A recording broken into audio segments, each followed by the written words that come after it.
Et krydstogtskib har lagt til i Aarhus Havn. Men i kaperstallen på Jysk Væddeløbsbane er kapermand Lars Brenner og kuskene kommet for sent op. De har festet hele natten, og det er ikke så heldigt, for Brenner skulle have været på pletten klokken 9 for at køre turisterne op til den gamle by i Aarhus. Det er klingerne skør, mand. Det er sgu alle sammen, der har været dernede klokken 9. Ja. Men nu må du også se at komme afsted. Du har ikke engang skiftet tøj. Det bliver i morgen. Nej. Ja. Skal jeg tørre røven på jer også? Det er jo ligesom, da jeg arbejdede på Valles. Der sagde driftslederen, du skal jo være der klokken 7. Nå, for fanden, sagde jeg. Hvad skete der der?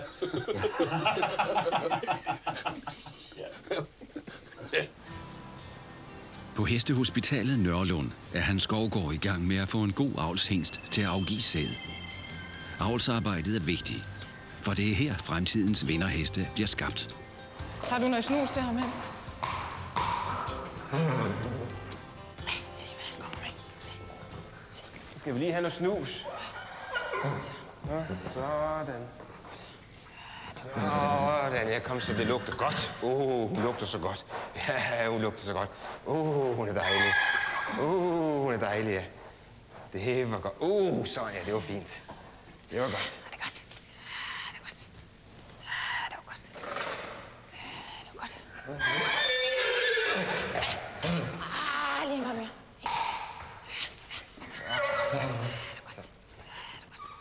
Okay, kom bare. Sådan. Prøv at holde hende, Maria. Ja.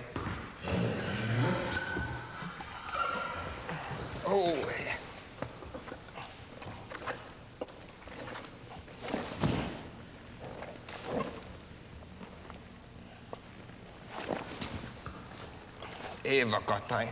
Nu giver han. Det var godt.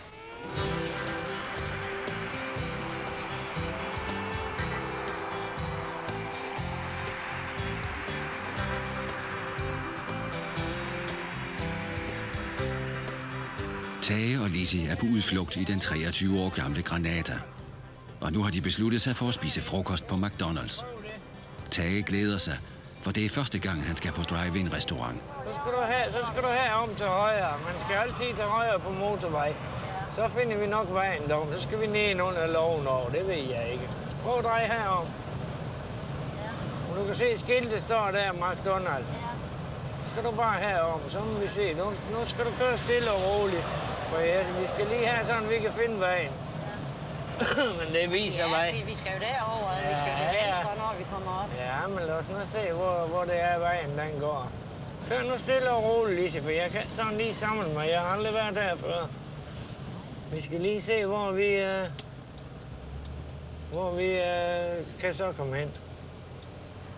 Der står vist noget med. Vent lidt, tag skilte. Transporttørring Viborg. Ja, det tør jeg jo ikke at sige. Men det er jo motorvejen igen, Lise. Det er jo motorvejen. Det er til Kolding. Skal vi derover? Vi skal nok Nej, derover. det skal vi ikke, Lise. Tag det nu lige roligt. Ja. Ja. Vel skal vi i hvert fald slet ikke finde det. Vi skal over broen der. Tror du det? Ja, hvad står på det skilt der? Kan du se, hvad det står på? Ja, ikke. Det tror jeg, vi skal. Vi skal over broen for at komme derover. Jo, kom du bare til højre.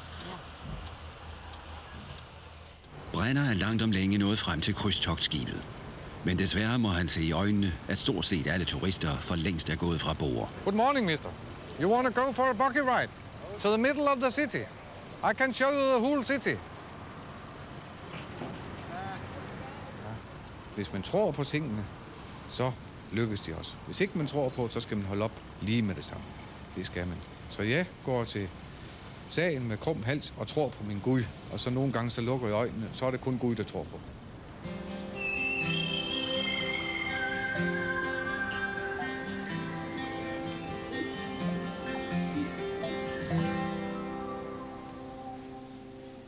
Hvor er dejligt at se hans sæd.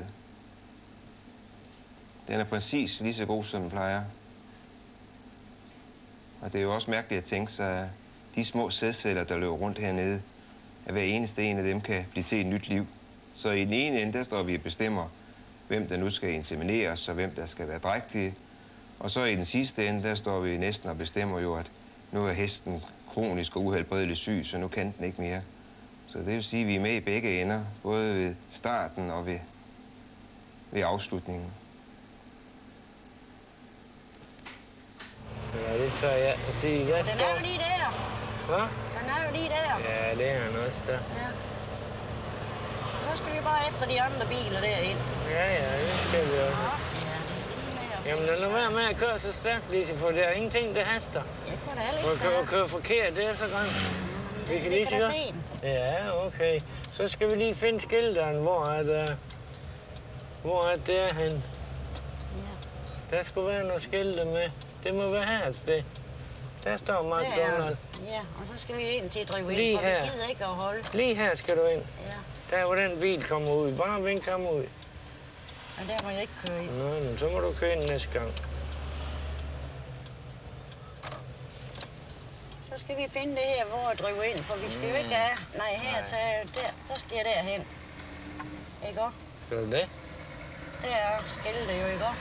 Det ved jeg ikke. Jo, det står der. Lad os prøve det. Jo, det. Ja, det står jo at drive ind, det.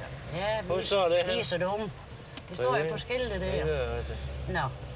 Og hvad så til? Ja, så skal vi se, hvad vi skal have at spise. Ja. Men hvor er han? Kafeteria? Ja, det er der, vi skal. Tips, jo, det er tips. Det har jeg aldrig prøvet, det her. Nej. Jo, i Viby har vi det. Det er her, jeg skal, tror du ikke? Nej. Der er kafeteria der. Hvad? Så skal vi tro, du, det er derhen? Nej, for det er jo ikke det motel, det er. Det er McDonald's er derhen. Vi prøver her, så. Ja, det kan vi godt. Ja, det står jo derhen. Der står McDonald's derhen der. Og så? Er det der ved lugen der lige? Jo, det er. Så skulle jeg nok have den anden vej ud, skulle vi se. Det skulle den nok. Ja, så skulle jeg have den vej ud. Det kan vi Vi også. tager en runde, så. Ja.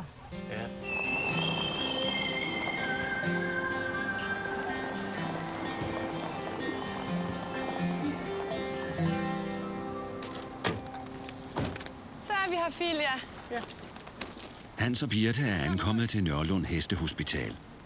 Selvom parret har været forlovet i 26 år, har de ingen børn. Men de har deres heste, og nu krydser de fingre for, at der er en lille føl i maven på yndlingshesten Filia. Du skal ikke være bange, Fille, vel?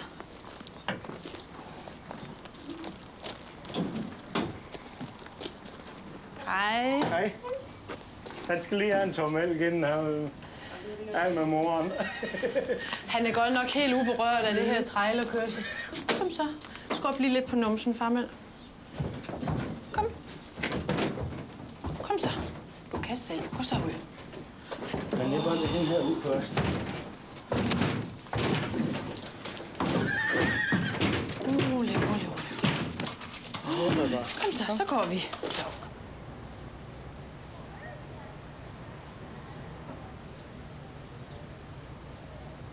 Morning. Jeg tror, vi må satse en gang imellem for at belykkelige mennesker. Da jeg havde 8 timer ved kommunen, der var jeg faktisk lidt træt, når jeg kom hjem. Ikke træt af arbejde, men jeg var lidt træt, ikke også? Men i dag er vi blevet så glade for den 8 timers arbejdsdag, at vi tager den bare 2 gange. Ja. You wanna go for the buggy ride?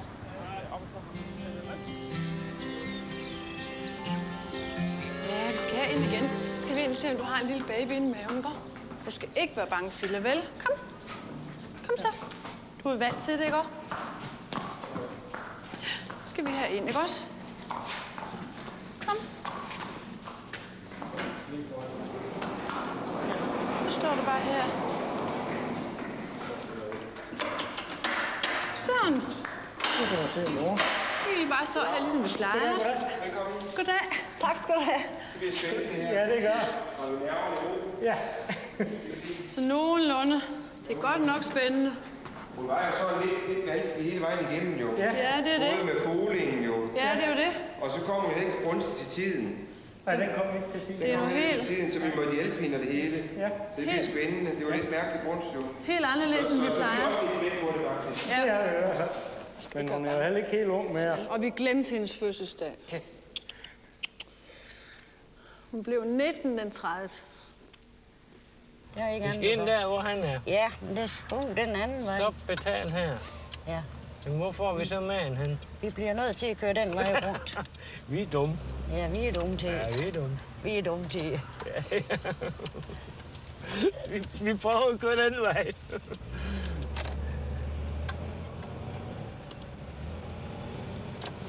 Som vi skal helt udenom.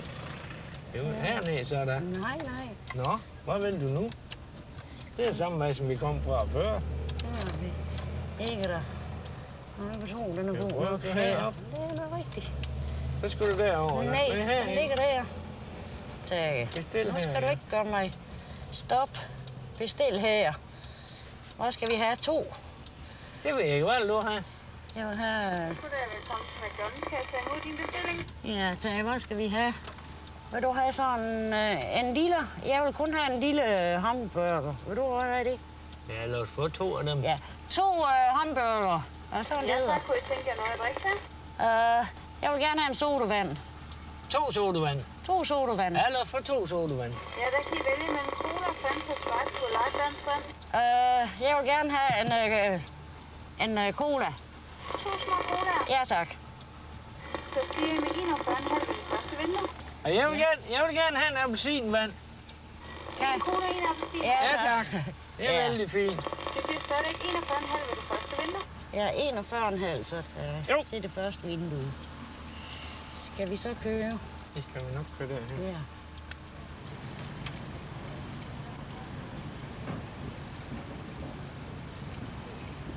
Skal vi glide den gamle by? Det er nok der, vi skal have dem, nu vi er kommet så sent i forvejen. Jeg tror heller ikke, der kommer flere ud. Der kommer ikke flere, tror du? Nej, det tror jeg ikke. Det gør det ikke. Jeg tror, der er flere. Skal vi satse på at glide Ja, det tror jeg, det er bedst. to the old city? Ja. And see to the old man. Jeg synes, hun virker så rolig, som om hun er i brund, eller er i fål. Ja, det var lækkert, det skulle være. Ja. Så skal vi se, hvad der sker. Fylde. Ja. Ja.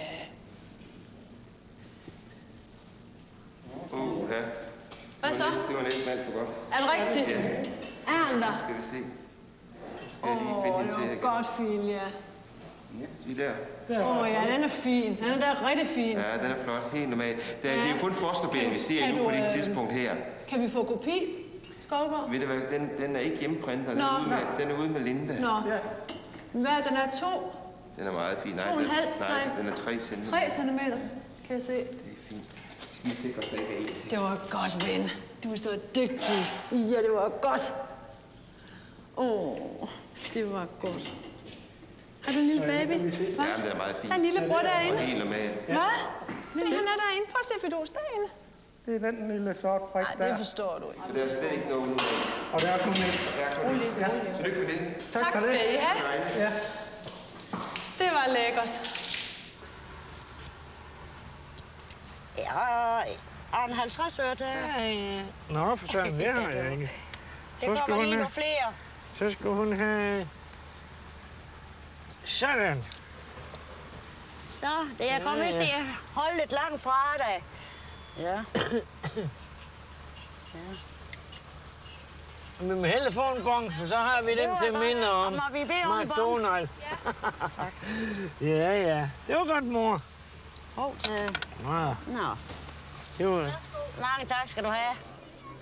I den gamle by i Aarhus har Brenners kusk Krarup fået godt gang i forretningen. Den uheldige Brenner derimod har opgivet krydstogtturisterne og håber nu på mere vind i sejlene i den gamle by. Nej. Jo, men jeg skal lige have en 14-15 stykker mere med. Ja. Vi skal lige have fyldt op. Hvor kommer I fra? Fra Aarhus? Aarhus. Nå, så kan du godt køre med. Ikke i dag, da. Er du lige kommet derovre fra i dag? Nå, hvor pokker det. Nu kan jeg huske, hvad jeg kørte med før. Kørte jeg med noget før? Ja. Sidde stille der. I skal ikke stå op eller noget. Nej, det kan de dage, men lige prøve. Og de kommer tilbage, inden det bliver mørkt. Det skal du... Ja, det er okay. Skal lige ud og bage sammen med hende, om det er lovet dem. Så skal I en tur ned til Inderen og bade. Ja. Skal I også ud og køre? Nej. Det var... Hej, vil du ud og køre? Ja, da. Nå, det var godt. Efter at have givet Hans og Birte den glædelige besked om, at de venter et føl, skal dyrlægen i gang med en vigtig operation. En dyr ridehest har fået skæve ben, og ejeren håber, at Hans kan redde den. Det er jo fint. Prøv lige at stoppe her. Nu skal du prøve at se her, Helle. Hvis du kigger lige forfra, prøv lige at kigge lige forfra, så kan du godt se, at det her det er en skønhedsoperation, vi skal til at lave. Begge ben, de drejer ud af. Det vil sige, at de kommer helt herop fra vækstlinjen, hvor den vokser for meget indvendigt, med det resultat, at hele benet skubbes ud af. Det vi så skal ind og lave, det er, hvis vækstlinjen ellers er åben og klar til det, det skal vi til røntgenbilleder se på, det er, at vi skal så sørge for at få mere gang i produktionen her udvendigt. Derfor skal vi ind og lave den operation, hvor vi kommer ind til benhinden og løsner det, og det vil give en øget vækst her udvendigt, og så vil benene rette sig indad igen. Og hvis ikke vi gør det, ja, så kan du også godt se, når den står helt skæv her, at så vil den belaste indersiden alt for meget. Med det resultat, så holder den ikke. Og det vil sige, så kan den måske kun rides halvt til 1 år, så er den færdig. Så kan vi godt. Nej, vi skal da have med en. Har du fået det? Nå, nej. Næste vindue. Og kører vi frem til den næste, så får vi det der. Ja. Så får vi meget. Det er meget, meget smart. Det er meget smart, ja. Det var sjovt. Ja. Hej. Hej. Kan du nå her? Jo, det går lige. Der var en lille cola og en lille Fanta. Ja, mange tak. Og jeres mad skal jeg også lige have med. Ja. Så må vi se, om vi kan bruge det. Vi må have en god tur. Jo, tak skal du have. Tak. Det var vældig. Så tak. Ja, det var vældig. Det var godt. Men nu lige lidt, så vi kan smage på det. Ja. Du er da godt lige tænkt på. Vent lidt. Jeg vil lige smage. Vil du smage det? Du smager min. Jo, men vi kan lige køre ud, for de holder i kø her. Vi skal lige ud. Skal vi det? Ja. Er vi udenfor? Ja. Det er den, der er god. Vil du se det? Den ser god ud. Her er sodavand til dig. Ja, så det var dejligt. Ja. Det var fint. Det var godt. Jeg håber, den lægger sig stille og roligt. Og sover blidt. Sådan. Det var godt.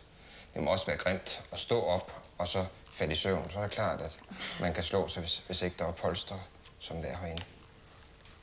Sådan. Nu falder du i søvn, ja. Nu skal jeg tage den. Sådan. Åsa. Det var fint, ja. Så, det var godt. Det var altså hjemme, vi kunne. Ja. Og så skal vi så herom, hvad, ikke? Nej, vi skal hen til motorvejen. Ja. Vi skal hen til motorvejen, ja. Nu kommer det jo en lastbil. Ja.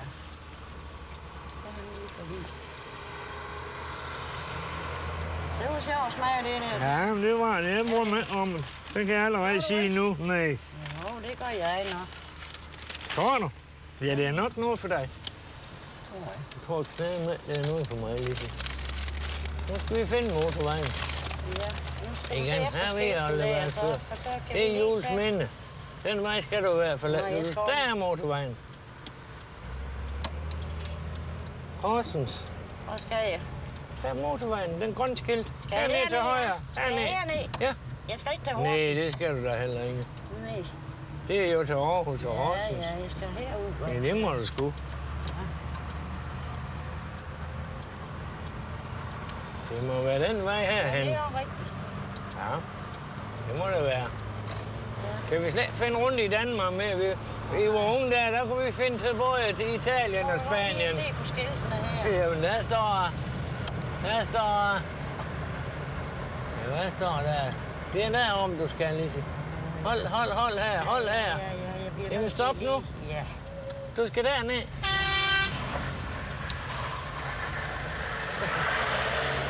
Du kan jo ikke bare sige til mig om at stoppe. Hvad? Her skal du om.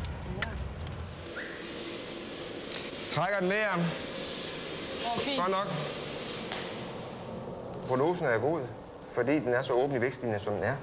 Så Det vil sige, at de kommer til at bruge den til ridebrug igen? det gør de, ja. Og ovenikøbet så forlænger vi jo nu forhåbentlig deres liv. Ved at den nu jo ikke bliver slidt op, og dermed kan holde. Så det er jo en stor. Okay. Hvad ligger den på i flutagen? 2. Tryk ved skruen lige smule ned, 1,8.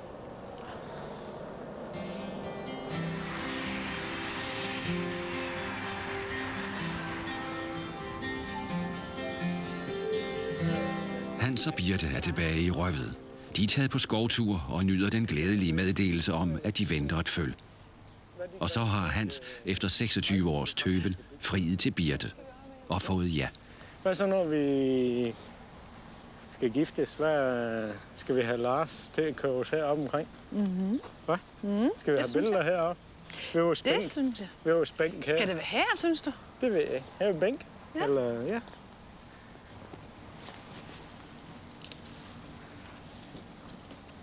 tror du, det ved fotografen vel også, hvor det passer bedst? Tror du? Ja. Jo, det kan vi da ikke sige. Men hvor har man fotograferet os den der? Ja. Men vi skal også have et billede på, at hesten er med. Også det skal vi. Også det har så meget med heste at gøre. Ja, det skal vi. Helt sikkert. Nej! Den må du da ikke have sat. Tag noget og sæt den ned. Har jeg gået udenom så mange gange? Ja. Den kan jeg bare sætte her. Hold fri. Ja. Hold fri. Jeg har jo fri, men du kan få sådan en buket her. Kan du bruge den til bryllupsbuket? Du vil jo helst have det for natur. Ja, det kan jeg. Så henter jeg selv sådan et. Ja. Værsgo. Tak. Jeg glæder mig. Hvad til? Du ved godt. Nej, jeg har ikke de røde bånd for jagten. Nej, det er almindelig snaps. Det er vist Rød Aalborg. På hestehospitalet er operationen af ridehesten så småt færdig. Også her snakkes der bryllup. Assistenten Helle skal giftes i næste weekend. Har du fået arrangeret transporten for brylluppet? Ja, det bliver lidt specielt. Det brænder ud for væddeløbsbanen, der skal køres. Nå, det bliver da sjovt. Ja, med hester og det hele. Oha. Det glæder jeg mig til. Ja. Og han kunne godt. Ja, det bliver arrangeret fint. Det var heldigt. Så håber vi bare, det er dejligt vejr. Ellers må vi håbe på, at han har jo en drosje med tag. Ja, men vi har også sikret os, hvis det skulle være, det har jeg. Være dårligt vejr. Og jeg håber på, at du kan holde i dit ægteskab lige så lang tid, som jeg har holdt. Men det er jeg sikker på. Det gør du. Du er optimist. Optimist? Det er unormalt at holde så længe, det ved du godt, ikke også? Skal vi gå længere ned i skoven, inden vi går hjem? Går ned er det så mig, der skal slæbe nu? Ja. Ligesom det plejer. Ja. Holding og Vejle. Sådan.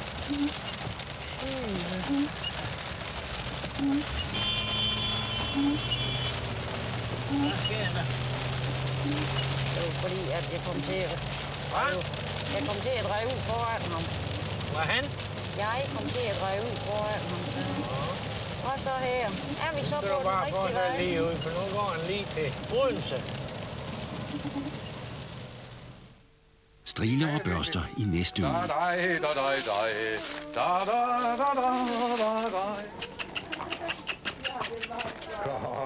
Vi tager lige en lille tår mere, inden vi kører. Ja, nu må vi til afsted der. Ja, ja. Det var da godt, vi fik en bøde.